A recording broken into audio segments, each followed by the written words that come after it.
Hello, hello, Kurt. Hey, Hello, world. welcome to the Adderstone Game stream and alcohol draft taste. Oh, you got something to drink there? What do you got? I've got water. What are you drinking? Water. Oh, agua. Yeah. That's pretty good. I don't even know this. I think water's overpowered. Without water, It's my favorite. It's my favorite drink. Yeah, that makes sense. This is a sour beer from, I forget the name of the brewery, but it's very good. Nice. It's like a raspberry, blackberry sour thing. I have an apology That to I make got. to chat to the audience out there. Oh my god. I know, right? Oh my god. It's finally happened. You have to make an apology video. No, not really. Hashtag Darren 2? Yeah, Darren, it'd be Darren Gate. No. No, I was just thinking yesterday. I was Darren. like, I need to have a shave soon. I want to have a shave, but I thought I don't think I'm seeing anyone in the next few days, so I don't think I need one now. I can wait till the weekend. But then I forgot I'm seeing all of you. Oh no. Oh no. Well, Yeah. you're fine. There's nothing wrong with it. You have a proper game master's facial hair. I think okay. I think you should just grow it out I have longer. grown Like, what's it the out longest a you've few times, but you know what's I have like a bald spot right here, which is like really annoying. Yeah. When it starts to grow, it's like quite visible, and I'm not a fan of it. That's pretty cool. You should get a tattoo there. Good. Like a blue strip. You should just get the letter of your first name there. So when everyone asks like, "What's that on your chin?" You're like, "Oh, it's D on my chin." Is what you should do. What is that a joke? Yeah. What is it? It's a half joke. Yes, it's a bad joke. Okay. It's a bad joke. How have you been, Kurt? Have you not seen anything fun or interesting? All right, man. Just tired. It's been a busy week. We did a lot of writing that I'm happy with. I threw a birthday party for someone, and I was a party host. I had a meeting about another event, and I'm putting together another event with the Philippine consulate. Did I tell you about this yet? No, you're talking about the Philippine consulate. Okay, so as Darren and I have discussed on the stream before, we're both musicians and we both do events. In my city of Nagoya, I am kind of a person that people reach out to now to do events. Nice. And the Philippine consulate. So, there was a guy who went to my jam session a few months ago who was really nice and good singer, Filipino guy. I thought he was like a businessman or engineer. Turns out he's like the head of the Philippines consulate in Nagoya. Yeah. And then he was so inspired by the jam session we run, which is called the Ham Jam, that he wants to run the Filipino version of the Ham Jam. Oh wow! So, is it like only Filipino pop music, or just only Filipinos allowed? No. Well, okay. So the thing is, he's from the Filipino consulate, and so they want to do something that builds Filipino community. The thing is, from my point of view, I'm Filipino, but I'm American. Also, really funny, but you're talking faster, and I wonder if that's because of the alcohol. Probably because of the alcohol, yeah, or because I'm talking about music. So anyway, it's because I am Filipino America, I do want to make it accessible because we're in Japan. So my thought is I'm putting together a jam set list where it's like Filipino songs, but I also want to have songs by artists who people might not know are Filipino American, even though they're popular. Yeah. Like Bruno Mars, Olivia Rodrigo, the Pixies. Yeah. So Journey has Well, Arnel Pineda is a current singer. He's not the original singer of Journey, but he's like. No, I know that guy. Yeah. Yeah, he's like insane. So like it fits, even though he didn't write the songs. So the idea is that it's like obviously sharing Filipino culture, but also sharing with people that, hey, these are people who are Filipino, like Bruno, but they're from Filipino culture too, and they're international and so on. So that's kind of where my head's at with that, and I'm putting together a band and all this stuff, and so yeah, I've been putting together all these events too that are kind of crazy, and hopefully things start to cement but yes, I've been very busy. How about you, Darren? How has your week been? Don't remember. It's all been a blur. Yeah, it's kind of that way, especially as you get older. It feels like it's accelerating. How about you, chat? Yeah, Filthy in the chat. How was your week? What did you do this week? Now I know because you told me that this week you've also received some new art. We had Adder Chat Tuesday, which I probably totally missed this week. Yeah, we talked about fantasy books, which I thought you'd enjoy. So you need to get stuck in there. Yeah, I gotta jump back in. I'll look at it after the chat. So yeah, let's do some art review then. Let's do some art. We had some new art come in. and it's all spectacular as usual. So let's do that. Screen share. There we go. Cool. So the first art is... Oh, wait, what Zilphia? Zilphia says, week was meh. Been sick mostly and trying to push through my work as best I can. Ah, yeah, it sucks when you have to work while you're sick, yeah. I have 4-day weekend coming up. Yeah, Easter, right? Sure, that's great. Do you have you don't have any sick days? How's your company on sick days? Can you just like, I'm out, or can I work from home? That's what I would recommend. Okay, cool. So yeah, the first art I want to show you is for the Penkawa people. They are the member of the clan in the south of Avarlan that have aligned themselves with the Raxian Empire. So they're inspired by Celtic tribes that lived in the southeast and southwest of what is now England, right? And we haven't actually had any illustrations of these people before, ever, despite making 2 books. Oh, yeah, that's true. I remember us talking about that during because especially in Fairy Queen, you're in Valonium, right? Yeah, exactly. We have one person. We have a few people that are Varlic that live in Valonium, but you know they're explicitly part of the Empire in a way, and so yeah, no actual natives to the Penkawa lands to the west here. So here's our first illustration, and the first thing I thought of when I saw this character was kawaii. And Jasmine said the same thing as well. Yeah, it's just a cute farm girl, and I love her. She's my favorite. Let's zoom in here. What's in her basket? Just like fruits. Yeah. Oh, man, I think one of those is a pepper, which it shouldn't be actually, to be fair. Pepper's from North America. We should turn this. You should. I like this image a lot. If you turn it into an ad, you're gonna have a lot of thirst lights to the Facebook. Yeah. I didn't notice the butterfly on her necklace there. It's kind of perfect for the Everchild. That's a really nice touch there from the artist, Gerald Alvarado. Yeah. Wow, I haven't tried zooming in this much before. I didn't realize I could. Yeah, cool. Butterfly, that's awesome. Yeah, it's funny actually. The illustrations came in, and I was like, bro, they were all shoeless. They were all just bare feet. I was like, you got to add some sandals, man. He's like, oh, okay, yeah, my bad. I'll add some sandals. So, yeah, well, she has just thick soles in her feet. Yeah. And then we have this lady who is kind of wearing Raxian-inspired dress, and she is a merchant of sorts. What is she selling? It's a great question. Let me just erase this chat person. How do I?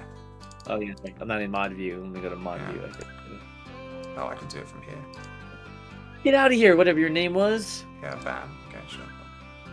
Now, how do I delete the message? It wasn't published in chat. No one else saw it. I see. Okay, that's fine.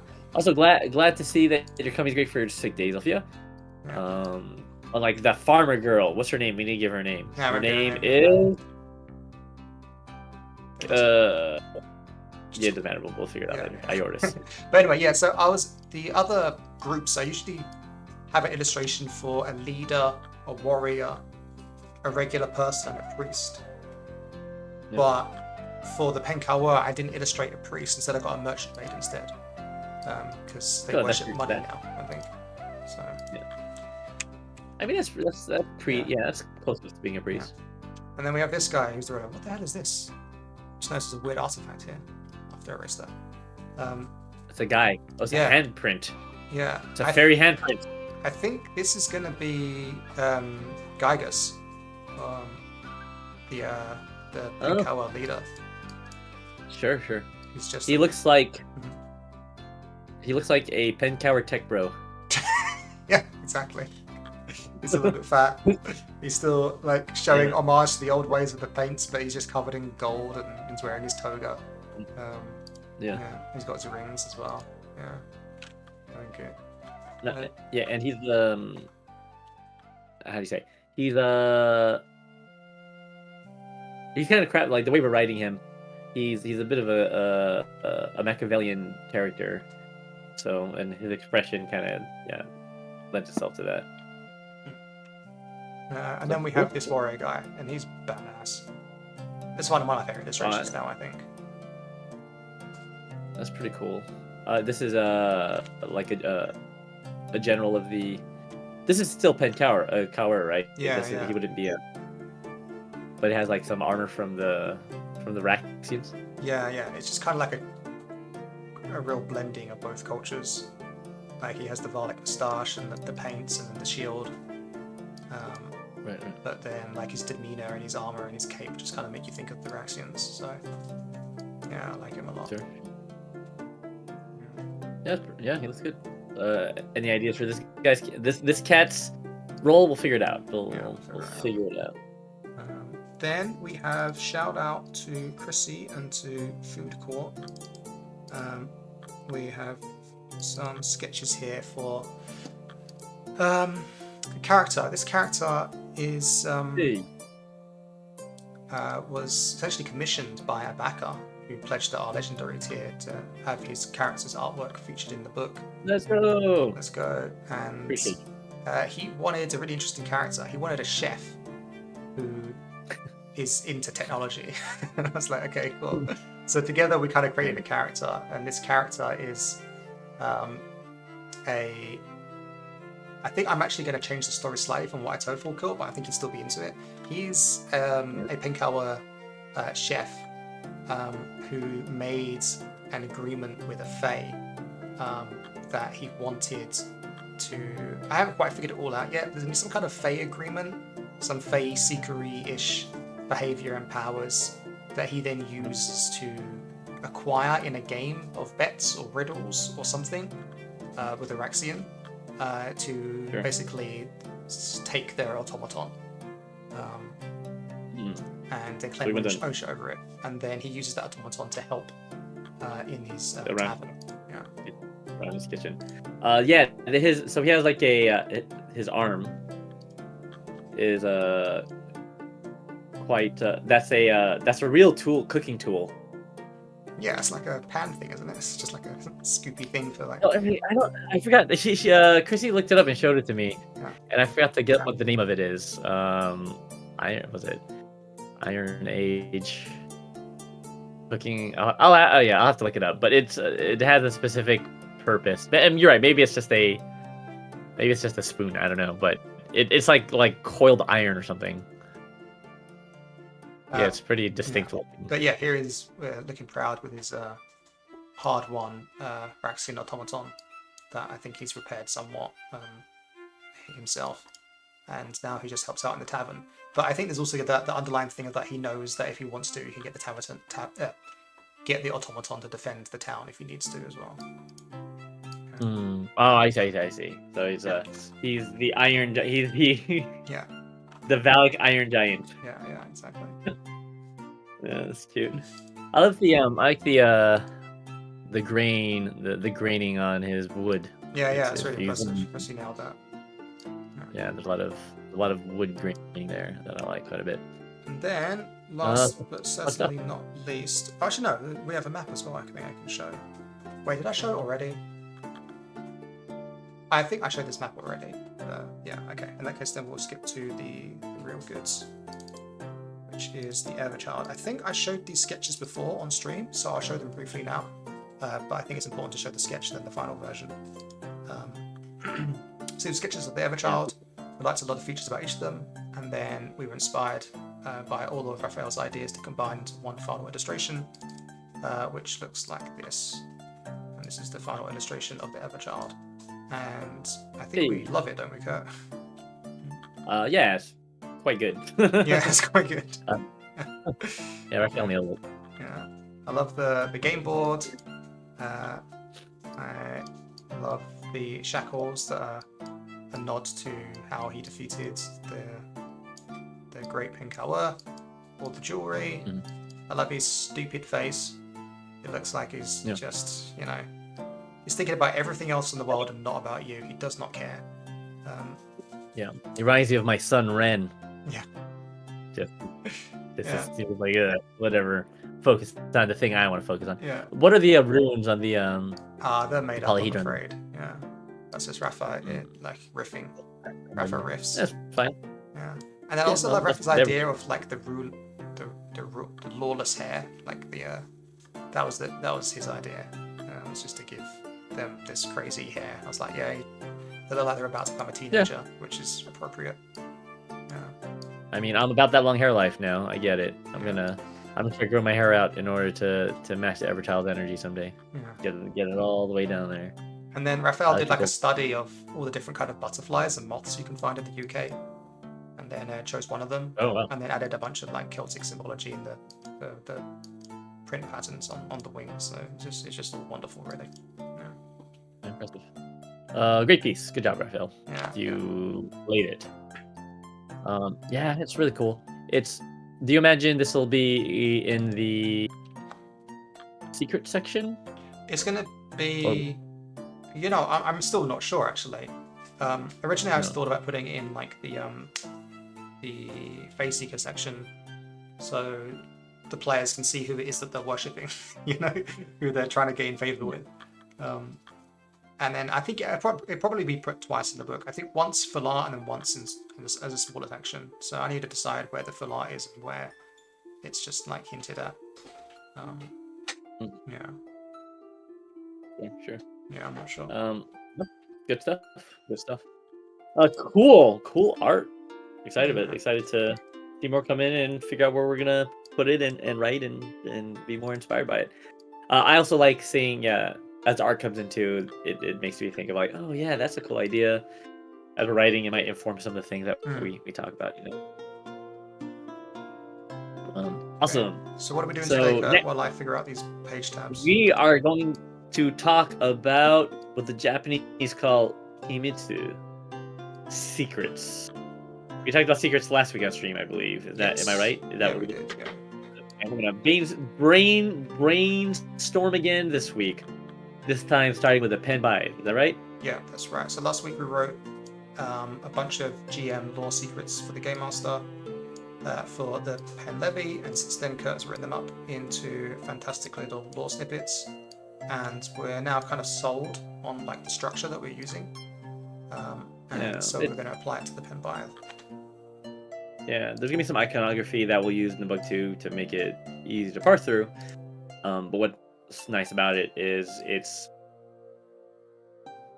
tidbits of fun information just for the game master that they can use to either reveal to players, use as background, flesh out the world, or actually turn into adventures. Is the goal. Alright, I think I've done what I need to do. Cool, so we're just gonna get cracking, right? This is gonna be another one of those streams where you just see us working. I guess one thing to note about this is for each tribe. So we have overall basically a 4-tiered lore system, and in the player section is what we call common lore, which is most likely everyone on Avala knows that lore because we're reading about it. And then on the Game Master section, you have a variety of uncommon, rare, and legendary lore. And so, uncommon lore being things that you could talk to how did you put it? If it's uncommon lore where if you talk to people from the area, they'll probably know it. Yeah, if you talk to people from the area, they'll probably know it. And if you're from the area, the GM will let you know that you know it as well. Yeah. And then rare lore is, so if you're a Pen Baedd and there's uncommon lore, you might not have read it in the comment section, but if it becomes relevant, if you have a Pen Baedd player in your group, they have a good chance of knowing it. There's not a mechanic around that, right? They don't have to do a check or anything. No, they'll just know it. Yeah. Okay. And then there's rare lore. Rare lore being expert knowledge. Yeah. Basically. So if an expert or a story passed down, that's kind of rare. But an elder or a scholar might know this. And then legendary lore are things that either a singular person, mortal, might know, or a divine entity or fae or something might know, and gets revealed through exploring whatever this facet is. And so that's what we're writing today. And the thing is, even though there's common, uncommon, rare, and legendary, not each item is going to have all of those, right? Some might only have uncommon, some might have only legendary, some might have rare and uncommon, blah blah blah. So we'll kind of figure that out as we go along. Right now though, we're just brainstorming, so we're just ideating and coming up with fun ideas. Yeah, actually, I wanted to check something. I wanted to check how much space it ended up taking up for the Pen Levy section. You ended up putting 1, 2, 3 pages, which is actually kind of ideal. That's great. That's less than I budgeted for it. So that's happy. But the question is is the Pen Levy section only had 3 regions, right? Allure Fens, Scarlands. True. Yeah, the Pen Cower section will probably be longer because there's more there. So I mean, maybe overall it'll be on average it'll take up like 4 pages, whatever your original budget was. Glencoe Forest, Elwood, and Blackwood. Okay, we only have 3 sections here for the Pen Baedd as well. Cool. Yeah. All right, let's get to it then. So this is also going to be a summary for everyone else as well about the lore that we have for the tribes, I guess, because I don't know if they've seen like the final version of it yet on stream. So we have the Silurini tribe, and the Silurini tribe currently rule the Pen Baedd from Dinas Coed under Bren Dedekar, the warrior queen. They're known for that. Okay, so yeah, this is the clan that's currently harboring Gaidok, right? Yeah. So I feel like the secrets should be probably related to that somehow. No? What do you think? Yeah. If it's... You're gonna have to remind me of what we put in Against the Fairy Queen. Did we put in secret love affair shenanigans for Gaidok? They were suggested, yeah. Right. Yes, I think basically we should mention here that they're going to get married, because I don't think that's in the player section, and it happens in Against the Fairy Queen. So, so it has to be. Yeah, we got. Yeah, so maybe, and actually, and that firmly puts it behind timeline wise. Like they're going to get married soon. Yeah. But it's not announced. Yeah. So I guess then we'll do the uncommon law. I mean, this is like already pre-written, but that's okay. We'll do the uncommon law is about the daughters. That's kind of like an unspoken secret, right? Are you referring to about the daughters, like their love triangle with Gaidok? Yeah, potential love triangle. Do we mention that in fair? Do we also mention that in the core rulebook? Yes, kind of. Oh. Yeah. So basically, in the uncommon law, we can mention her daughters. Ilan, first daughter.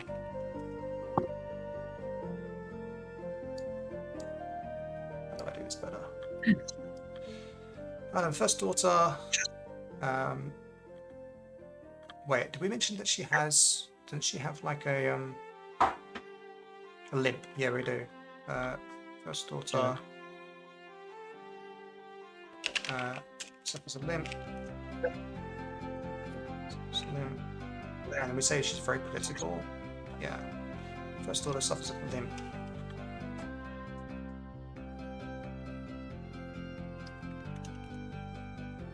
Acumen, who suffers a limp. Yeah, rumors start spreading. Yeah, we say in the lore book, rumors have started to spread that either the older sister ALM or the younger Kaya have become romantically entangled with Gaidok. As yet, no one has been fool enough to try broaching the subject with either of the fiery-haired warrior princesses. So basically, this book happens chronologically before Face Fingers. Yeah. Where first? She was, both have romantic interest in Gaidok, the exiled prince. Prince, and then rare law, which is only known by few, which would be probably Dedekar and her like advisors, is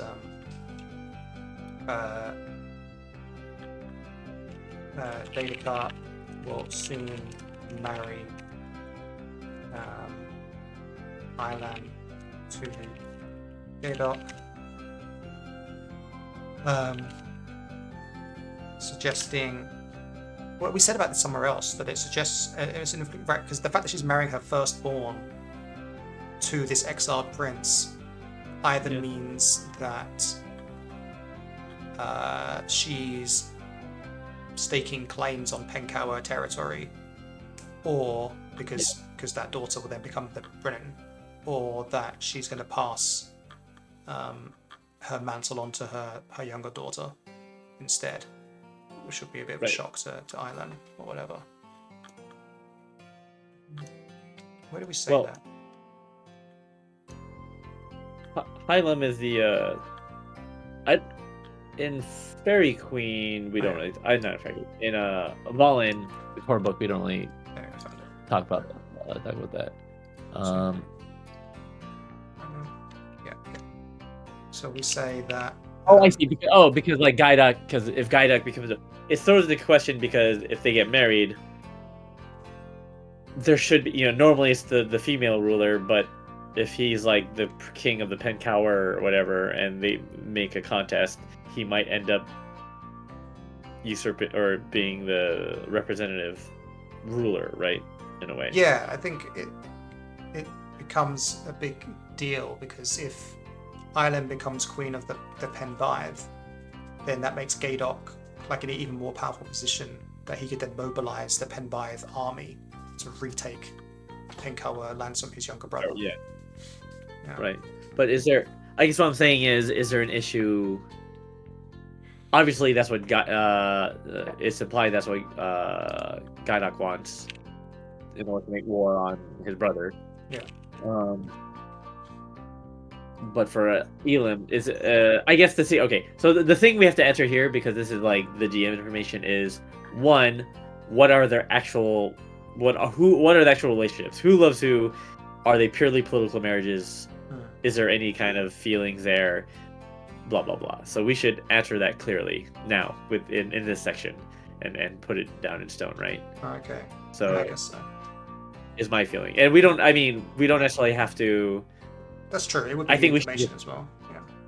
Yeah. Yeah. The other side of it, though, that I don't think I really considered until now, is that if Boudica then passes on her mantle to her younger daughter, Aya, then that means Gaidak, who is an older sibling, who has lost the throne to his younger brother, is then married to Ilam, who is the older sibling who's lost her throne to a younger sibling, and they both are in the same situation, having lost their thrones to younger siblings. Why would she lose her throne to the younger sibling, though? Because of what we just said. No, but okay, hold on. If Ilam gets married to Gaidak, Ilam's older sister, yeah, doesn't she becomes the queen? She should, but people are now in against the. I mean, what we wrote here is her betrothal to Gaidak was either an aggressive move by Boudica or one that throws Ilam's succession into doubt. Oh, I thought the indication there wasn't that it's going to go to Haya. We're not saying it's going to Haya, though. Yeah, that's what I was saying. Oh, what I'm saying is it throws a succession to the doubt, because Gaidak is like a king of the Pen Cower. No chance. No. Because it's a Pen Baedd, right? Yeah. My thoughts on it. The reason why I wrote this was that one, Ilam has a limb. I see. She's not a fit warrior. Yeah. I see. So Ilam marries Gaidak. Gaidak takes back to Pen Cower, becomes the queen of the Pen Cower. Yeah. But then Haya becomes okay. I'm there with you. Okay, got it. No, but not using Pen Baedd warriors and that kind of thing. So, but the point is then if that does happen, then there are two siblings that have lost the throne to the younger siblings, and that could be a point of contention amongst both of them that could fester into something else. But the implication, though, is that this marriage turns into a way for Gaidak to retake his throne or his power, right? Yeah, I mean, it goes both ways, right? If Ireland becomes queen, and we're talking about this now for ages, but if Ireland becomes queen, then she can use the Pen Baedd army to attack the Pen Cower and then help instill Gaidak back into power, right? Yeah. That's the meta plot that we've settled. And then but that might be a reason why Boudica doesn't want Ireland to be queen, because that would be terrible for the Pen Baedd. It's a huge war, right? So if she marries off to a daughter that then doesn't become queen, then he has to find his own way to become ruler. I don't know. I feel like she wants that, though, doesn't she? Doesn't she want Gaidak to overthrow his brother and to basically have a powerful Yeah, ally. but not using Remember- her army, not using Pen Baedd people or Pen Baedd lands. Do you think so? Yeah, no. I Otherwise, don't she'd do necessarily it. think. She'd do it herself. I guess so. Yeah. Yeah, okay. I mean, if you're saying that's what her motivation is, she's like she's on some level. I feel like she's a warrior queen bent on revenge. And by having Gaydok, I mean, she'll have her support as an ally. You know, she's not afraid of the combat, but she could basically cause a civil war in the Cower and Rexian empires, and by weakening the South, that strengthens her position, even if she has to give up some military force. Yeah, but to make it a civil, I think it's a Pencower civil war though. It's not. Yeah, like exactly. A Pen Baedd That again would rely on Gaydok doing it himself, not on Pen Baedd the army invading the Pencower. Sure. Okay. Yeah. I can have this impression that even if she like commits forces, there's still this image of the Pencower, like half of the Pencower coming to their aid, kind of thing. So I that think they have a super. The way I think about it is if Sheen invades with Gaydok, then there'd be more resistance. Whereas if Gaydok does it himself from within, then maybe they can come help afterwards. Yeah. Yeah, maybe. Yeah, that's tricky. I'd like to. Yeah, I mean, this this is all like counterfactuals, right? There's different ways that history can run, and there's no true answer, right? That's part of this. Now, that's the political stuff. Yeah. In terms of like the drama, like the human stuff, what are the actual relationships of these players? Like, is Gaydok is it purely political? Is he secretly gay? Is there something more nefarious going on that's strange? Because we could play with these relationships a little bit, and it could be really interesting. But it depends on how daring we want to be.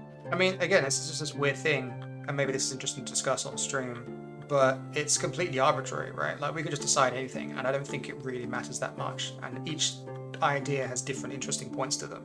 So, sure, you just have to kind of choose one that makes sense for what we imagine the characters to be, and then run with it. All right, I'm gonna throw an idea out there for you to shoot down, and then you tell me if it's a bad idea. What if? Because the rumor is swirling that Gaydok is even though he's marrying Elam, how do you say it? Elam? Ilam, that's how I'm saying it. Even though he's marrying Elam, there's a chance that he's actually romantically entangled with Haya. Yes. The truth is, he's actually romantically entangled with Daedika. No. Bro, that'd be sick. No. How sick would that be? If actually he's romantically entangled with the mom, but she's like marrying her off to her daughter for political reasons. That'd be sick. That sounds like some fucking weird political shit. And Daedika's yeah, she's a cougar. She's an older lady, but she's badass. You know, she's a legendary hero. And he might have mommy issues, you know, because like he had his brother and his dad, and mom died at a young age. I'm saying there's all these psychological aspects involved. That would be really interesting. I mean, but no, you're not about that? It's true. It would be a big secret because her husband died, and she's supposed to be like honoring his death or whatever and commitment to the clan. And it could be like this kind of thing. Part of the reason why she's like, Daedika can't get involved with this younger prince of the fucking Pencower, so just fucking he has to marry him off to his daughter, and there's like this dramatic tension there. And that's why she doesn't just like kill him or whatever, even though he's like he's like in love with him. She's like they're like actually in love with each other despite their years. It's I think that'd be really interesting. I think that's an interesting story and an interesting thing to discover. I mean, is it not already interesting about the love triangle between the daughters?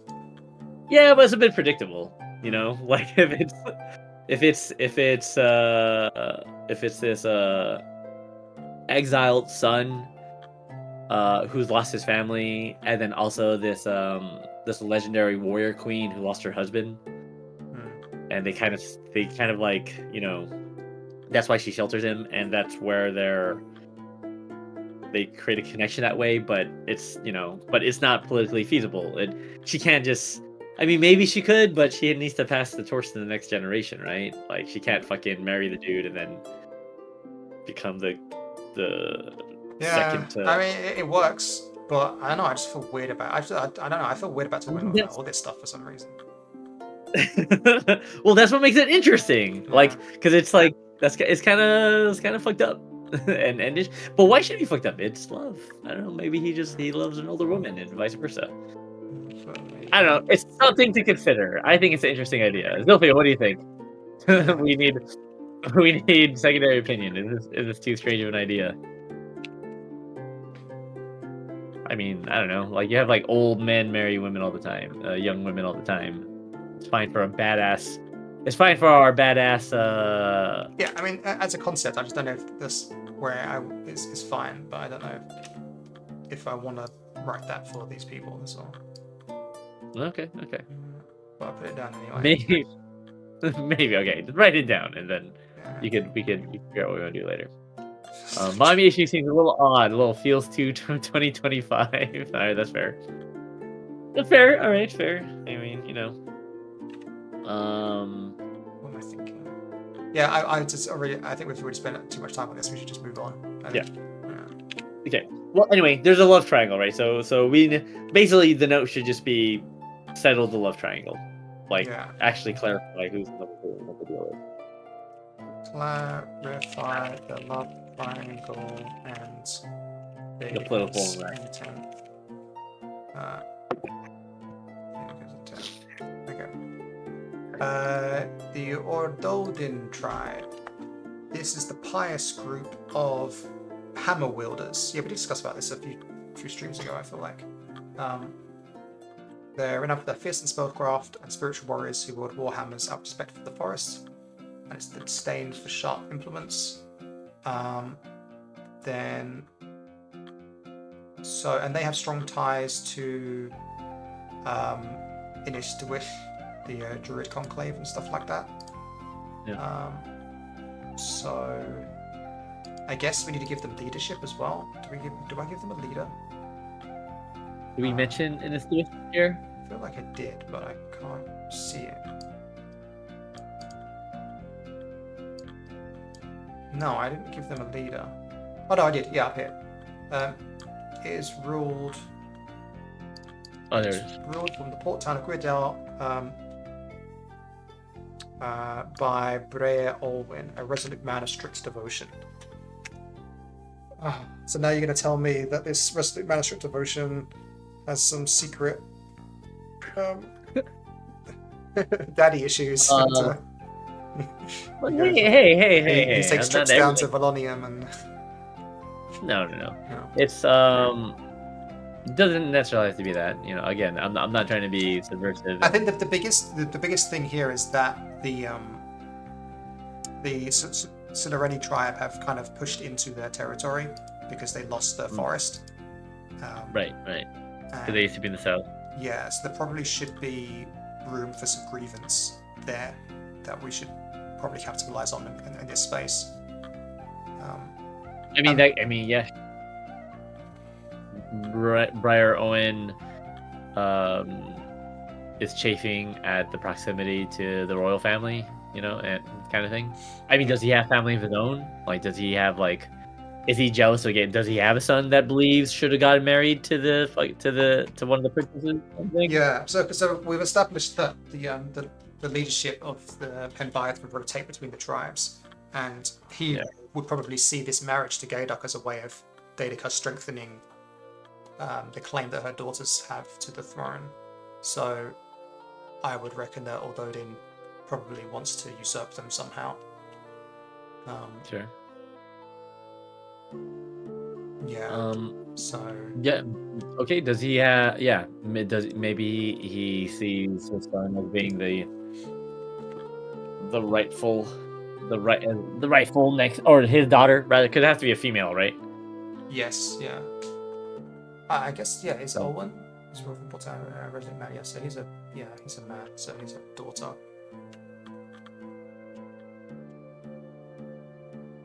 So what the uncommon law would be that there's grievance, I guess. Grievance between the tribe. Grievance against the Silureni for, I don't know how to say it, I'll just write notes, right? So crowding the forest. Moving in and crowding the forest. Crowding the forest after they lost their lands. Lost their forest. Maybe there's a darkness to it, so they feel like they should have died with their forest. They should have died defending it. Sure. Like throwing shade, or like they think it's a bit dishonorable that they didn't die in glorious battle. Yeah, like it, like to them it's like an actual paradox. Like the tribe shouldn't exist without the forest, and if it does, then something's gone wrong. Sure. Yeah.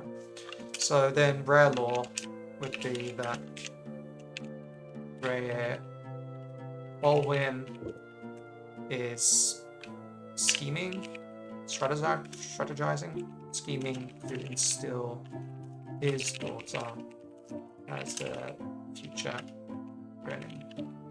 And I guess he needs support from the other tribes to do that. Probably something he just can't do by himself. So yeah. I would like it.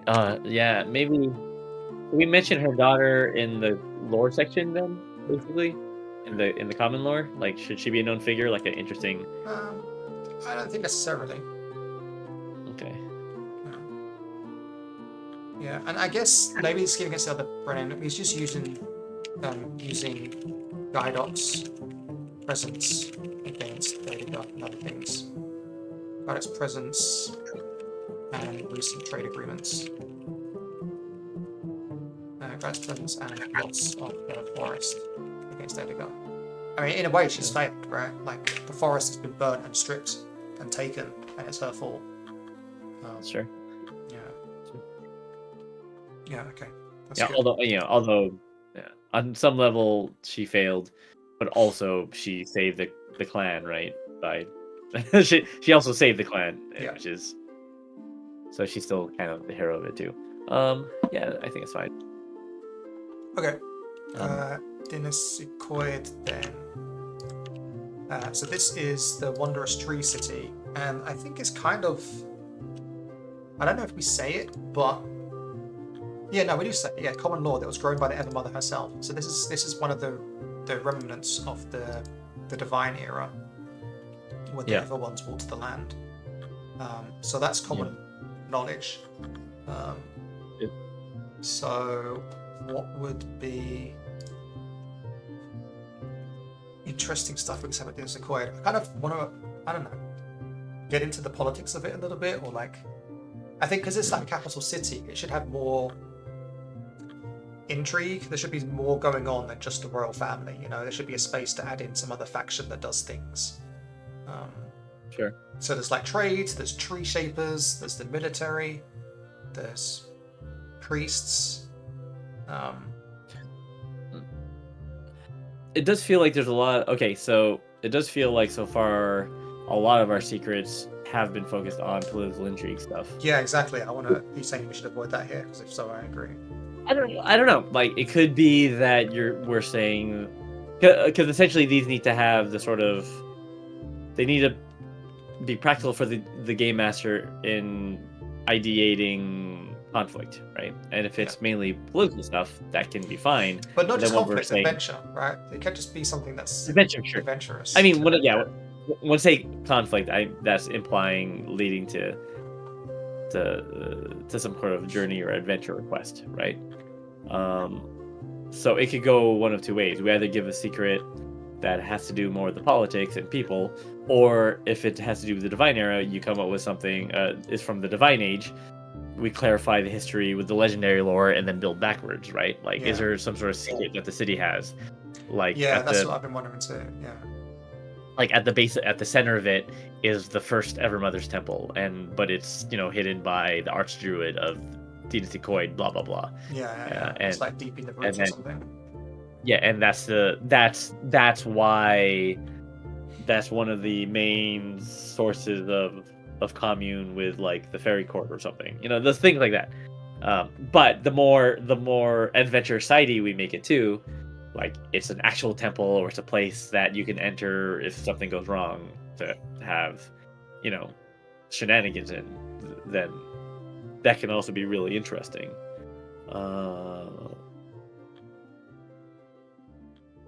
Yeah, I mean that's kind of where my head's at, like, and especially for a city. And you can do both, because the issue is like when you do a city, it's not like a city have like one secret either. But then we only have so much space. Like, Yeah. do you want to have some political secrets and some non-political Yeah, secrets? I guess the political secrets is what Daedalica's got going on, right? And she's also in Data Sequoia, so they kind of go hand in hand. Yeah. So if you make this another political thing, then it'll just be all political. But if you make Yeah, I want to tie it into the Tree Shapers, and then you're right. Maybe there's some kind of like deeper legendary lore here. Maybe that's something to consider as well. Is like we have this legendary lore to give out like small bits of cherries to stick on top of things. Should we consider where we might want to put them? I would consider for Dynasty Coin whether or not there's a really start from the top shelf of the legendary lore, and then build backwards to the rare. Yeah, that's what I mean. Is this the place where we want to put legendary lore? Is the question I'm asking. Would either be there or Weardale, I guess. Nah, just going in Weardale. Oh, what that? I said, nah, there's nothing going on in Weardale. No. Yeah, the other obvious spots are like the Glynwater, which is the huge lake. Philon Matir, which is the spring, the sources from the other world sometimes. Yeah. But, I mean, exactly what you said about this being an ancient city from the Divine Age. Is it okay? Is this the only city from the Divine Age? Like, it can't be the only one, is it? Or no, I think the Cairn ones have some of that in the Pendrag territories as well. They're going to be ancient. I mean, in the Pen Baedd though. Oh yes, yeah, the Pen Baedd. I think. I mean, some of them go way Okay. back, but this is like the seat of power for the Evermother way back when. This is where she used to live as well. Yeah. So I guess we have to think. So quickly entertain what that means, right? So again, we have the age of the Divine Brandel, which happened for centuries, and the Ever ones lived on Ovalin, and are we okay? So let's, and then the Ever Pact happened, and then they moved back home, or they moved to the other world, right? In terms of what that means for the world, was that like the only place where you had like fairies and the Evermother kind of like gallivanting, or was it in other places too, and those places just kind of like forgot about it and just got buried, and it's like Neolithic type stuff and they just like stopped caring about it? Like are like in the Pen Levy lands, right? You have several sunken cities, Yes. right? But you have like 3 and maybe some other like fallen cities. What is there an equivalent of that in the Pen Baedd lands that we don't know about, or is being kept secret? Oh. Like, why is there only one? Why wouldn't there be several? No, I mean, I don't know. I think there are several. I think I don't want to go there because that's the Pen Levy thing. Like those ones can't be maintained anymore because they require magic to survive in those lands. Sure. Whereas this one still grows and thrives. And it uses magic to survive in their lands currently, sure. Yeah. Because So- tree shapers. Yeah, I think I like the idea of just some kind of deeper place inside the city, right? Something to explore. Sure, like something like the tree itself has roots that go down to like giant tunnels that are that are still being kept underneath. Yeah. Cheapers, no secret paths. Through and under, through the cities, routes, something like that. But uncommon knowledge is that everyone kind of knows it's living in the city that tree sheepers know secret paths through the city's roots, right? Yeah. What's the legendary lore for this? What's the payoff? that there's the some payoff. kind of chamber that's like the first growth seed of the city or something like that. There's something in there that's sacred.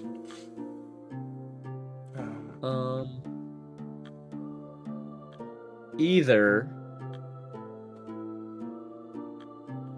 Okay. I'm cooking here. Yeah, I'm cooking here.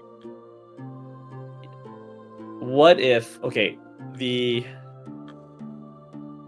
pen. Okay, the everyone killed the Ithagirthwin, right? The giant boar. What are the powers of the Ithagirthwin, of the Ithagirthwin? Why was it so fearsome? Like, describe it for us. It's a huge boar that's probably 5 times bigger than this one. Yeah.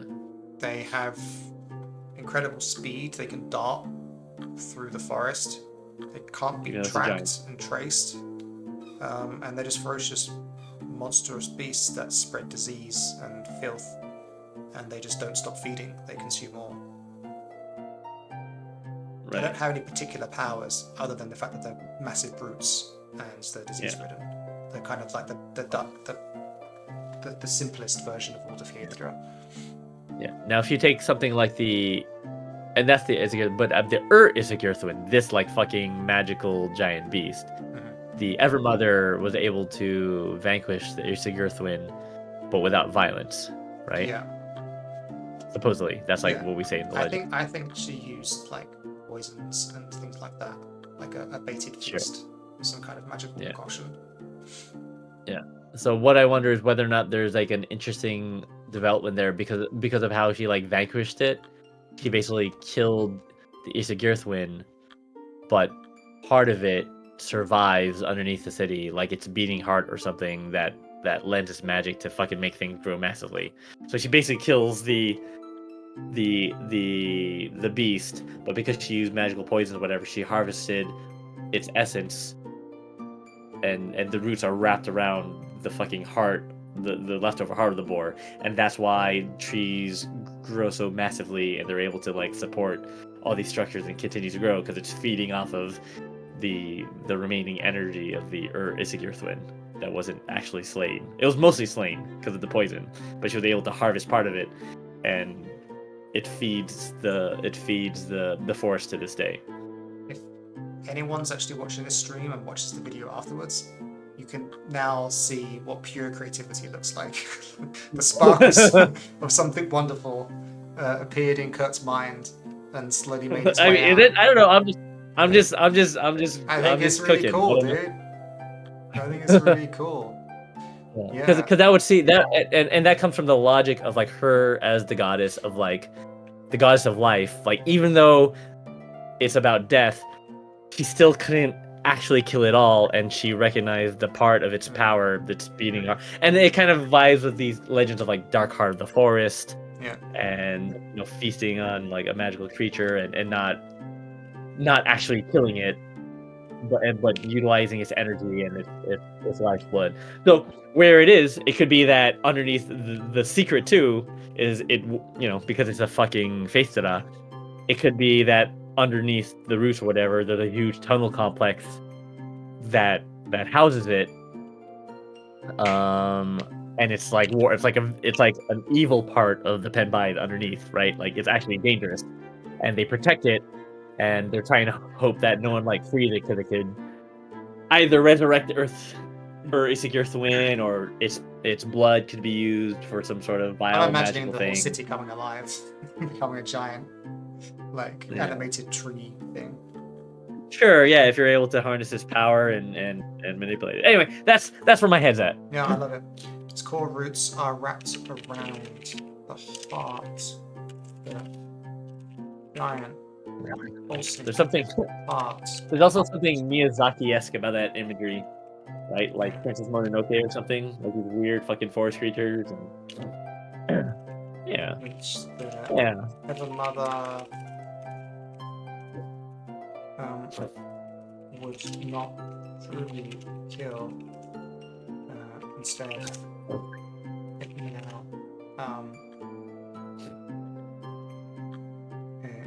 instead, she used it to make the trees grow bigger, stronger, and faster. And faster, yeah. So obviously the essence of the Iscithian wind had to be banished to the other world, but its actual raw parts of its body were repurposed. Yeah, like, and I reused, mean, yeah. maybe it can't. The main spirit of it, sure, but they're still like an essential part of its primordial essence being exploited, but and symbiosis. It had a symbiosis with the heart of the Nicoid and whatever, but whatever the castle. So are we? So yeah, you're right. Though we should say something in here of like, what are the implications of this? Like, what could it be used for? Like, what's the if someone finds this out, what can they do with it? Because that's where a campaign is revealed. Sure.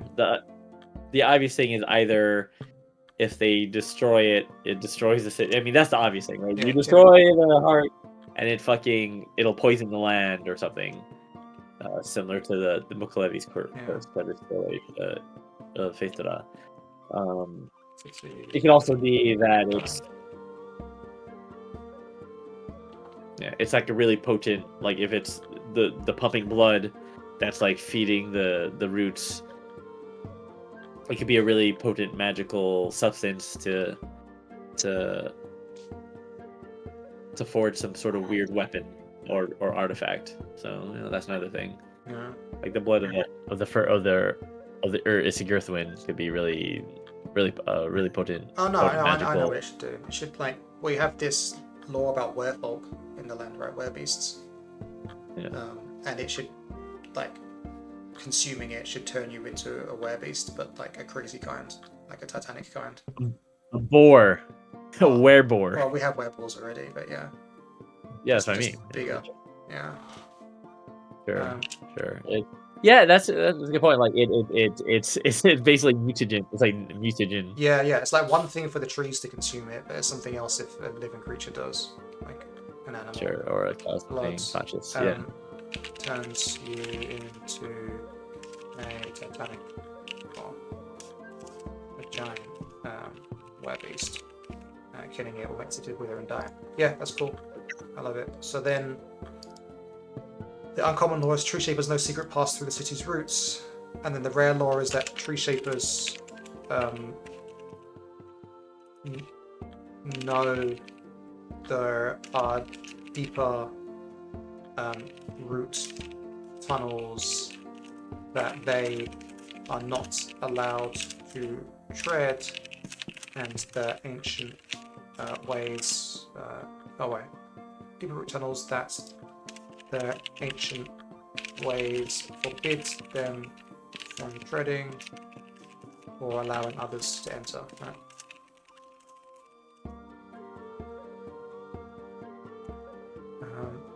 We got a team meeting, Delphia. Good luck with your. Sorry, you go ahead. No, yeah, you were saying. Yeah, I got to go for now. Got a team meeting. All right, well, enjoy your team meeting, Delphia. If we don't see you, have a great weekend. Yeah. You go have your team meeting while we have our team meeting. While we have our team meeting at the same time. Okay, cool. Yeah, no, I love this. This is now some of my favorite lore in the book. Really? Yeah, and it shows the scale of it as well, right? It's like tree shapers no secret pass through the city's roots. Cool, that's interesting. But like whatever. And then they know something that's deeper in the tunnels that their ancient ways should forbid. Maybe there should be a clue in here linked to what the Evermother's founding of the city. Yeah. And then the deep lore is something actually crazy that's awesome and can lead to a plot point of making giant werebeast armies or killing the city, right? There's two ways. There's like multiple ways you could do this. One that could be a fanatical sect that believes that the Evermother didn't go far enough, right? The problems that the land has with like excursions from the werefolk, the werebeasts, is because this heart is still there, right? Things like that. Sure. And so they want to kill it even if it destroys the city. Or you have other people that just want to get it for power, so create an army of crazy werebeast people that can kill other things. Well, it is legendary lore though, so we have to clarify like how many people know about this thing. Yeah. Like I think we're implying that it's like one. nobody knows it, but Yeah. but they could have an inkling of something fucked up happening, right? Yeah. Yeah. Well, I Anyway, feel like it's we'll something that Telwyth Teg knows, and it's something that the Fairy Queen or someone else could pass on to a mortal. Yeah. That's true. Yeah, that's true. Yeah, and that's a good point too. Is that somewhere we do have to mention some stuff with Aegir and her machinations, so on. But we can't make her a secret because she's gonna be a. She already had the campaign based on her. So Yeah. No. She'll be in because we have the other court, world section. yeah. It's gonna have the same stuff in it. Yeah. So. Yeah. Basically, all these legendary lore is like, could we make a really fun mini campaign book out of it? And the answer is maybe. Yeah, probably. It'd be fun. Okay, so next right. is Gwyrdel. We've done one bullet point. That's not true. We've done two technically, or three actually. But yeah. Yeah. To be fair, I think the first one's always going to be the most complicated because they're usually introducing the major clan and where they live. So the major tribe and where they live. Okay, so Gwyrdel. This is where the Ordodyn tribe resides. It is a tree-shaped town that has expanded into a fort on the coastline and become the greatest harbour in the Pen Baedd lands. Here, the Ordodyn built some of the finest boats in the Ireland from fallen Glencoth timber and had close ties with the Druidic conclave on Innis Dwyth across the sea. What's the why there? I always forget the spelling of that. Anything catching your mind here? So what is the nature of the relationship between Innis Dwyth? Because we mentioned that Innis Dwyth has their own boat builders, don't we? Like they have like their craftsmen. I don't know. So do they like? Don't we talk about that in? Pretty sure we say that in the core book. About crafters? No, we were talking about an army being raised and stuff. I think I don't know about crafters. What do you mean? But you could be right. Where is Innis Dwyth? It'll be under the Pen Baedd section. It is on page 140. A few places. Oh, yeah, it just said it can maintain agriculture. No. Innis Dwyth has a long history of maritime composites, importing rot-resistant swamp lumber from their mainland brethren to build fishing boats for their clan. Oh yeah, no, you're right. But now the boats they build are devoted almost entirely to harassing trading vessels headed to Rexing ports or for raids on the coast and wherever waterways allow. So they are also good boat builders, but they can still have. So that's why I'm getting at what is the nature of their alliance? Is it purely the druidic thing, like where they send their druids over and it's the spiritual center, and so they have a druidic thing? Is it more mercantile, where like they send a lot of trees over to Innis Dwyth, but then does that mean that Innis Dwyth like they give it to the other tribes and then they raid the Pen Baedd using the boats that they helped them make? No, I think it's more of. Yeah, I don't know. It has to be supported, right? They're an isolated island that's small. They must require things, and I think Gwyrdel gives them things that they need as donations. I mean, food would be the most. Yeah, because they're pious. Yeah, I don't think it's trade. I think it's donations. Sure. Even though, yeah. So if they donate food, do they get anything back for that? No. Like, do they get anything else? I mean, they could get some things from them, but I don't think it's in exchange for the food, like per se.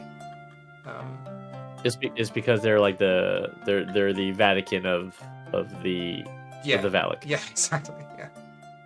Right, and Arthur Olander is the Pope. Yeah. I mean, the exchange could be training, right? They like all the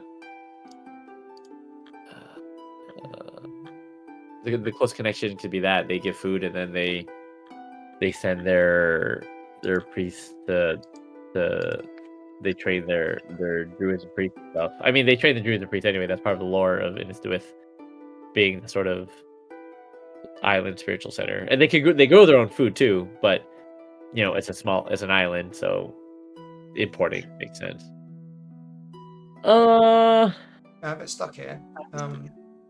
I think it's okay if it just has uncommon law, no rare law, because we've done a bunch of stuff as well. Maybe you're right. We should just maybe we need to flesh out something about the town itself to have a point of interest for the GM to use there, or something about the connection. And maybe the town itself is probably better, because what do we say about the connection? We say they build the finest boats in the Varlan, and they have close ties with the Druidic Conclave. That's what we say. That's a tree shaping town.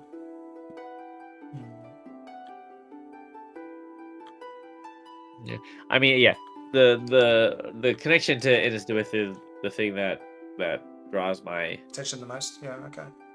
the attention the most for whatever, especially because it gives you a piece of a secret that connects two clans, right? Which is interesting. Yeah. Okay. Then So should we just discuss what the donations are or something? yeah, I guess Because it's only going to be uncommon uncommon law. It's not. It's nothing big. It's something that everyone in the area knows. So it doesn't have to be a big deep secret. The big deep secret is that the tribe is going to try and overtake Daedica, right? So that's already like a big thing. Okay, all right. Here's the uncommon lore. Yeah. Because the Pen Levy do raid Pen Baedd, right? Yeah, but not down here. Or maybe they Yo, do. yeah. Oh yeah, they got the boating stuff. Yeah, you're right.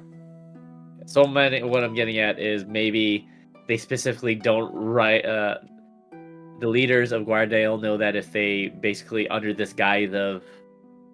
guise of piety of like giving food to Innisduith consistently, they don't get raided. They're off limits to raiding. I don't like it. Why I don't like it, it? because these people really are pious. They really do believe it. I think they really are earnestly giving donations. I don't think there should be another reason for it. Yeah. That's so naive, Darren. Yeah, I know. I want to leave Like- some cynicism out of some spaces, I guess. Yeah. No, it's yeah, okay, fine. But you're right though. I mean, like you're right in that. Yeah, the Pen Levy should not raid those boats because they know that they're bound to there. Yeah, it's So- like this unspoken. Maybe It's an unspoken- maybe we do include some cynicism. Maybe there's like an unspoken rule that some ship. There's an understanding. That some sailors from Guardale and around the area make their boats look like they're going to be donations for the Innisduith, and so that discourages the Pen Levy from raiding them, even though they're not. Sure. And that's But if the rack, yeah, go on. but the shipments are kept a secret because they don't want the Raxians to find out. Because the Raxians found out that they don't know that Innisduith is being kind of fed by the Pen Baedd and Guardale. So it is kind of they try to keep it a secret because otherwise Sagontium might try to raid those boats too, right? That sounds and more like starve. rare law. Yeah. Yeah. But no, But that's I kind mean, of they interesting. can't raid the boats because it's a direct declaring a war of the Pen Baedd, and that goes against everything that's been established previously. Well, yeah, that would be War of the Pen Baedd because that would be So it doesn't matter if it's sea. secret, right? You don't think? Oh, okay. I guess I'm just gonna go with that, even though I don't like it. Sure. I'll write it for now. Yeah. Guardale provides a lot of supplies to a lot of donated supplies to Innisduith, which the Pen Levy respect, and so do not raid those boats. Not raid marked boats. How are they marked to show that they're holy? Is there a symbol of Innisduith? Do they have like their own? Yeah, no. Maybe it's like the Triskelion or something like that. I'm not reading. Sure. Sure. Like a mark of the Everstranger or something. Yeah, boats marked with Triskelion. Never spelled that word. Yes. However, some I still don't like this cynical. I just feel cynical. That was wrong with me. CYN. Oh yeah, you're right. Okay, Yeah. yeah. My brain just could not process the first two letters. Some cynical merchants have started using that same symbol to protect their boats, even without fully cargo. Yeah, and that's just a problem waiting to happen, right? It's like, Right. yeah. I just want to note that cynical is a really interesting word to use in this context, because cynical comes from cynic, right? And cynics are like a kind of isn't that like a Greek philosophy school? Yeah, I think so. Yeah. Well, anyway. Yeah. So I think that's something that the leader of Weird Al himself would want to like clap down on, right? A, it's sure anti-pious, and B, it's getting rid of the Penlevy goodwill. Because if it turns out every bloody boat gets marked with a Triskelion, then they're just going to start raiding every boat again, and it loses its whole purpose, right? So. Yeah, and then that kind of hurts in this with. All right. Okay, Kogoth Tomb. Cool. This is a fun one. So, Kogoth Tomb is the hidden cave system to a group of bandits who rob conspicuously wealthy folk passing through the forest paths, while typically leaving poorer travelers alone. The charismatic leader, Tim Koffel, is said to be the deadliest man alive with a simple sling and stone. Now, we wrote a bunch of secrets of this guy on a stream about a year ago. Oh, right. We've got some stuff here. We said that. Oh, no, we didn't actually say much today. Danica says that he's a rebel, but she secretly likes him, encourages his support because he wants to foster rebellion against the Brexit trade. His gang is a rotating training camp for guerrilla warfare. Although I don't think we really need to do that because she can just guerrilla warfare teach her people anyway. And then we could also just talk about what the caves and the bandits are like. I have an idea for this. Yeah, tell me. That you also might not like. I'm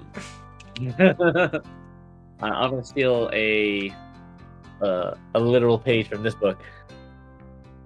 You guys know this one? Actually, I don't really know it very well. I need to watch it or read it, but I know of it. Yeah. Have you seen the movie? No, I haven't. That's what I'm saying. I haven't seen it. It's on my to watch list. It hasn't been for too long now. Oh, now I feel like I can't tell you this because then it'll ruin an important point of the movie. Oh shit! Okay, first of all, you gotta watch The Princess Bride because that's I know. Travis, that you haven't watched The Princess Bride. That's, oh Jesus Christ. Okay, 2. Okay, spoiler alert. I mean, I have to tell you the spoiler. How big of a otherwise... spoiler is it? Spoiler for the plot? Is it like what? Yeah, I guess it's a spoiler for the plot. Well, then just tell me now. It's got nothing to do with the Princess Bride, and just tell me roughly an idea for Kogoth Tomb instead. Okay, fine. For Kogoth Tomb, and then people that know the Princess Bride will get your reference, and I just won't. Yeah. Yeah. So Kogoth Tomb is like our what's his name? The Robin Hood character. Tom Cuffle, I think. It's pretty close to what we've called him. Tom Cuffle. He's like a Welsh Robin Hood character that exists in folklore in Wales. Yeah. So Tom Cuffle is not one person. Basically, we had this idea before. I think it was Sylvia's idea. Like there's 2 people that are Tom Cuffle. I was gonna suggest that it's just like nobody, but they just constantly like exchange so that if any of them dies, Tom Cuffle just always exists. Yeah, that could be a thing. Yeah, and he like, so if someone kills Tom Cuffle, it's like, no, he's still alive. Like that wasn't the real Tom Cuffle, but really, it's just not exciting to me because then you can't meet Tom Cuffle, who's an interesting character. We don't have that many interesting characters in the world that aren't leaders and things like that, so I don't really want to take that away from Arden. Yeah. Yeah, but then he lives on forever as a myth, and a legend. I mean, it's still a guy. It's what I'm suggesting is it's a title. It's an unofficial title. But Tom Cuffle could be anybody, right? Like a player character could become Tom Cuffle, is what I'm saying. It's more like a rank position. Yeah, it's like you're the leader. You're the leader of the tribe, and you take on you're of that band of that group, and so that could be the adventure. Well, that's better than we're all Tom Cuffle. Yeah. Oh, Spartacus, yeah. Tom Cuffle could be the title of the leader, and has his own personality. and then hypothetically, if he died and something happened, someone else could take his mantle, and that could lead to adventure and someone becoming Tom Kuffel kind of thing. Yeah. Okay. I mean that's fine for now. For that. Yeah. But no, isn't there a problem though? Because like, should it then not have been said that he's like hundreds of years old or something? Like, how long has he existed for? And like, dude, it's the Iron Age. Nobody has a good sense of time. No Yeah. one has a Wikipedia on Tom Kuffel. He's just Tom Kuffel. He's in the forest, and then it changes all the time, right? Like, yeah, he's been around for a long time. He must, but no one's keeping track. They don't have fucking calendars.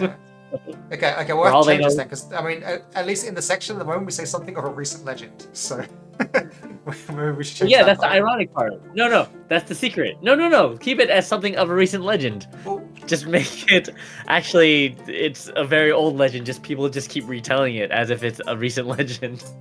that doesn't make sense if my grandma told me about it. I guess so. And her grandma told them about it as well. But yeah, it had to start somewhere, right? It doesn't have to be hundreds of years old. Sure. I'm just getting rid of something of a recent legend. It's fine. It just makes it shorter as well. Okay. Okay. All right, let's do it. Tom Kuffel is what we say? Is a rank, not a person. What? How do we say this? Is a person that holds a rank, that holds the position. Is and isn't necessarily the same person. Yeah, sorry. I'll just put Princess Bride, and then I'll work it out. Princess Bride, and this mostly explains why the Raxians can't catch him, because they have actually caught him a bunch of times. But yeah. Yeah. But the person just says like, "Oh no, I was his second in command," and then Yeah. someone else is Yeah. thing. Yeah. Whoever his second man was. Raxians have caught him. But he's always released. Yeah, something like that. Okay, should we mention Raxians catching him then? Where's he going?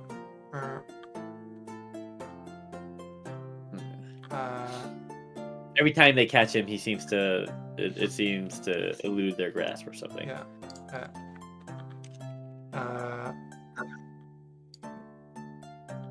Who rob wealthy folk and harass Raxian progress at Randius's wall. They say forest paths because they live in the forest, while typically leaving the poor travelers alone. Since we don't on his own, and is wanted. And would you say has avoided? No, what's the word? Not avoided. Elusive has been elusive to Raxian capture. Has eluded capture. Eluded, that's the word. Thank you. Eluded Raxian capture. Okay, cool. All right, I have a legendary lore for you, and then please reject it out of hand. We've already done legendary lore. Where you gone? No, that's a rare lore, isn't it? No, I'm saying we've done legendary lore for this section. We've done it for Dinner's Point. Okay, never mind then. Yeah, you're gonna say he's actually a Telworth Taig, and No, the legendary lore is the current Tom Kuffel is a lynx. Lynx. Oh, I see. That's the current. She control. That's just the line. The current Tom Kuffel is lynx. Okay, Adwer Taig. What do we say about this in the fire section? Is the holy shrine of the Other Mother, made of an odd oak tree, once planted by her. Known as the Fair Gate, legends say spirits of the forest journey through its unfathomably deep roots to pass into the other world. Sacred grove is where Pen Baedd and host their most spiritual ceremonies. Yeah. And things we visit this in against Theric Queen. There's not much that's said there either, I don't think. So. So we could put some rare lore, but I don't think it's really necessary. We could just avoid it. But maybe that feels like silly because it's a really important spot. I guess we should say something about it. What page? Can you remind me what page it's on? In which book? In Fairy Queen. It is on. What? I mean, it depends what you mean. It's on page 76. Like where you visit it. Where you visit it is on page. Gosh, where is it? How do I take? It's on page 84. Oh, 85, 84. Like we have art of it and everything, don't we? Yeah, we do.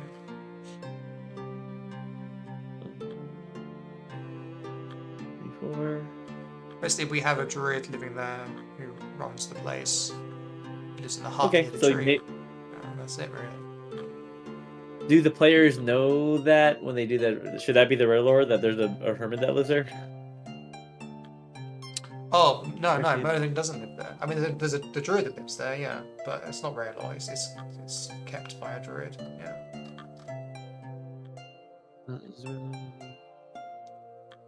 I think it should be something that's not in against the Fairy Queen because nothing's really discovered about it except that it's there. Sure. I know. I'm just saying that, like, I agree it should be something new. Mm-hmm. But at the same time, yeah, I mean, obviously, it just needs to be consistent.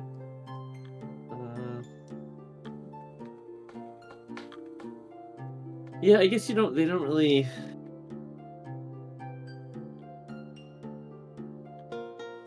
I mean, the thing I can think about is whether or not something happens that you could unlock about the tree.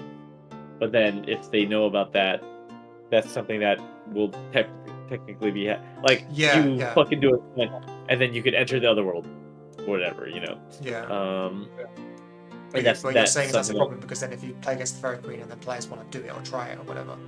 Well, no, they don't know about it though, right? Because it's rare lore. Yeah, exactly. They don't know about it. So if you return to it, then it's something that they can explore, or the game master can sort of like drop hints and then, like, what? Okay, to me, the most interesting secret would be a secret that doesn't affect against the Fairy Queen, but you can sort of hint at when they visit it, and then return to it later, and then it's like, oh yeah, remember that. Yeah, that's true. That would be the ideal kind of secret. I bet we wrote more about it in the rule books. Let me find it. Yes, we do. Yeah, there's a great oak tree deep in the Glencoe forest that all but the most wizened of druids tend to stay clear of. It is an eerie giant that inspires unnatural stillness in the clearing it dominates. Not even birds seem keen to settle amongst its gnarled boughs. Many believe that the massive roots of the Adwertaig dig impossibly deep into the earth, where they're entangled with a seemingly massive oak which thrives in the other world. They also believe that Adwertaig, whose name means the Fair Gate, acts as a channel between our world and the next, upon which spirits and Elich traverse to communicate with the rare, intrepid mortal they deem worthy of their attention. So we could talk about the tree in the other world. We could talk about communicating with the Fae. Yep. So, I mean, we could just clarify it, like, yes, this is what happens, or no, this is not what happens, or yes, this is what happens, and also this is how you do it. Without contradicting what we've put in Fairy Queen. Yeah. Yeah, and I guess it's rare lore because only the druid knows it, and whoever they pass it on to, right? I was waiting. Yeah. I should have seen what else was said about it. It's the Fairy Queen. So spirits of the forest journey through it, so far the deep roots to pass into the other world. So we suggest it's a passage place. And did you read what was on the Adwertaig section? No, that's in. Yeah. It's the tree is decorated with strips of blue and white cloth. It's big, but that has to do with the wedding, doesn't it? Yeah. Its thick branches wind about the clearing, and the branches lie snap on the ground. Yeah, it's mostly just a setting piece, right? You don't actually interact with it that much. The Badger, prophecy. I think about the Jerusalem. Okay, then yes. I think it should just be that the druid that lives there knows ways to communicate with Taig or something on the other side. Like it's a way to speak to the other world. Yeah, I mean, he's probably just a face seeker, right? Yeah, probably. Like, there's face, since this is a face seeker's guide to Avalon, there's going to be face seekers in some aspect, especially if they communicate with the Fae. That seems like that. Yeah. It makes sense to me. So we should say that the druid that keeps free and shrine knows how to use it to speak to Elil close to the Evermother. And how does he do it? And it can't be all the time as well. I don't know if we need a reason why he can't do it all the time, or it's just like out of matter of respect he doesn't do it all the time. Or Who's the yeah. the druid? Isn't Mirrodin, is it? No, it's not. He is mentioned in Legends of Avalon, and I'm surprised I didn't mention his name here. Actually, I'm pretty sure his name's something Oakborn. He was a fan character, a backup character. Oh, okay. Oak something. Thunder Oak maybe. Oh, did the backer get a special re-mention? Yeah, I think maybe that's why I didn't mention the druid name, was because I don't know. Bill. Sure. Weird about including them in the book as well. I can't find the quote, it's always hard for me to find this. I swear his name's got thunder in it or something. No, I can't find it. Whatever. Oh, no, wait, something's loaded. Yeah, it's Thunder. I was right, Thunder Oak, with 2 words. Okay. I have heard what became of the Raction Other Worlds, the connection to its weak. Oh no, that's just something said here. Oh, that's not him then. Okay. God. So it's just we don't have a name for him, I assume. No, there is a name. I know it's in here somewhere. I know it, but it doesn't matter. I can find it. Okay, well. Not straight time. Sure. Yeah, because I'm looking at this section and I don't see it, and I don't recall where it would have been written. Yeah, we just call him the druid. The druid here is sick, but madman carrying him for him. Druid, Myrddin. He just says to speak to Myrddin. And Myrddin doesn't mention his name. No, and sorry people that are watching this, it's boring watching us trying to find the character's name. No, this is the heart of game design. Just fucking reading books. You guys read books, you know, you play these games, you know what it's about. Doing research on something. Doing research on the stuff that you wrote. Here you go, this is it. Druid. The man sleeping in the heart is Aelin the Oakborn. Okay, Oakborn was my second guess, god damn it. Here's the druid of the shrine that was wounded by the boar. He will survive his rest. Okay, so if I search for Oakborn here we go, yeah. 2 days walk deep in the woods of Dinisacoid sits Adwer Taig, the sacred grove that's a spiritual centre for the Pen Baedd. For decades, Aelin the Oakborn has resolved to keep it, a druid who recall the name of each spirit and fae that has passed through the Fair Gate. Visitors outside of the summer solstice are rare, but it is considered to be the Evermother's earthly home, and so he dutifully tends to the site with gathered offerings and ritual prayers all year round, which surely pleases her. Aelin the Oakborn knows that by serving Adwer Taig, he brings health and bounty to the rest of Glincoth Forest. From the Red Book of Gwyn. Okay, so yeah, this creates an issue with the lore we wrote earlier, which is like, wait, is this the seat of the Evermother? No. As I said it, I thought it in my head and I immediately resolved it. It's considered her current earthly home. Oh, I see. Yeah. Okay, so got it. And because of its direct connection to the other world, I think is the reason. Yeah. Got it. So that's not a secret. That he interacts with the. I mean, that could be uncommon lore that he's a face seeker and people avoid him. Yeah. I feel like that's lore. Yeah, that's what we the say. rare lore is how to do it or how to get him to do it. But I don't know why. Again, it's hard though. Like, why would you directly communicate with the Fae what would you say to them? What would you do? Like, I guess it's the whole point of our world, isn't it? It's weird for me to say that. I mean, there must be lots of reasons why you want to do it, right? Yeah. Well, it could be that. Well, that's a good question to ask. Just for purposes of creating a rationale for these characters and their motivation and stuff. And for motivations for us to visit. Giving a motivation is to your players or whatever is fine. I might say that if the uncommon lore is that. No uncommon lore. It's just rare lore. Just rare lore. Okay. Yeah. I guess. Oh, sure. This is from the Red Book of Guardale. Sure. So basically, this plus the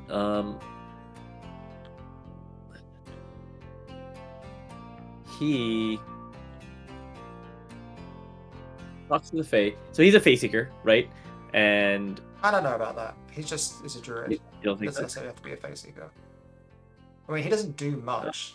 He just keeps a shrine. He doesn't go on adventures for the Fae. He's not doing anything to. He's just keeping the shrine, right? Which is in the Fae, though, sure. So he could be a Fae seeker, but I don't think it's necessary. But also, since he recalls the names of the spirits and Fae that pass through the Fair Gate, he's like a spiritual toll booth manager. Yeah, but I mean, this isn't necessarily true either. It can be hyperbole. It's written in a book. It has to be true. No one's ever lied in a book. Yeah. Everything ever written in a book is true. No, I think I just want to make the lore something about how to get to the other world. If it becomes a reliable spot to enter the other world, or a way to communicate it, and how it's done that. Either communicate or travel there, and then only the druid knows how to do that. So maybe it doesn't have to be how to do it. It's just what the druid would want to let you do that. Right. Sure. Like he takes he requires a sacrifice to the Evermother of some sort. Yeah.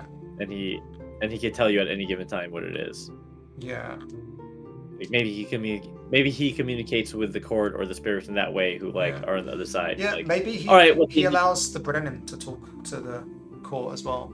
Like it's like a freaking president's phone desk, you get to call up another nation and have a chat about important things once a year.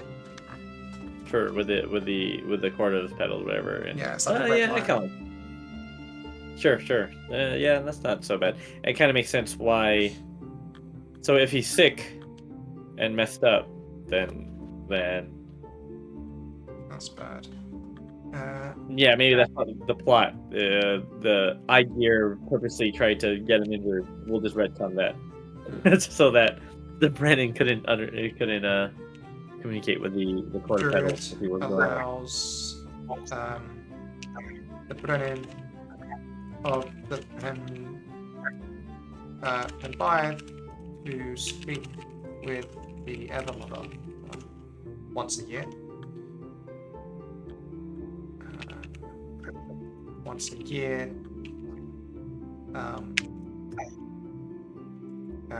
Fix the Brennan. Think about that. In private. Once a year. Can we imagine anything that adventurers could do to be allowed that privilege, or should we just leave it open? I mean, I think just leave the idea for now. I mean, if we want to, because we'll still be writing this. These are just brainstorms. Yeah. So you can just put in something that the adventurers can do, and I think that's fair. And then after you write it, I'll let my subconscious take over and suggest some stuff. Okay, cool. Yeah. And I think your instinct about that is correct, right? Which is, as much as possible, put in bits that adventurers can do. Yeah, when we need to. Okay, so we've done half. No, rather than we've done 1/3, but I think it's the biggest third. It's probably half of the Pen Baedd. Do you want to stop here? Or do you want to keep it going? What do you want to do? I mean, I don't mind. It's late for you. No, it is late for me. We're gonna do this sometime, right? At some point we're gonna do this. It's just whether we do it on stream. We also don't have to show the stream all the sausage. That's true. I mean, you said this last week as well. We could stop and just keep going off stream as well, because it's always hour and 40 minutes now. Yeah, it's a pretty long stream. Yeah, I'm okay with that. It's a long stream, so we're gonna keep working, but we'll work off stream. And so thank you guys for joining us and seeing part of our process. Also, if you watch this kind of thing and you're on YouTube or on Twitch, please let us know if this stream is less or more. If you want more or less of these kind of streams where we just do stuff, because I feel like sometimes we're not interacting with you guys as much or talking about things that are as interesting, but also it is the literal meat and potatoes of creating a lore book like this. This is what we're actually doing in our time. Interesting to us. Yeah. Interesting to us.